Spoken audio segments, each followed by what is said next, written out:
hora de Luisito Comunica. Su máquina habla mucho. ¿Y tú qué eres? ¿Su fan? ¿Eres fan de Luisito?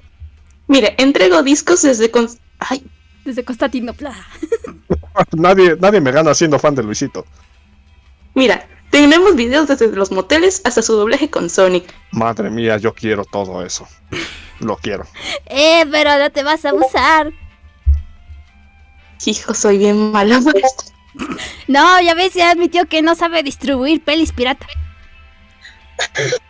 Bueno, pues no me pagan mucho por esto, pero... Pues si quieres yo te pago unos balazos. ¿Cómo la ves?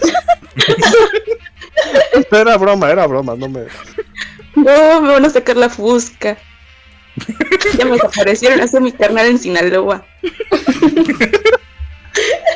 ¿Sinaloa? Simón, de ahí somos, ahí tengo 3 primos.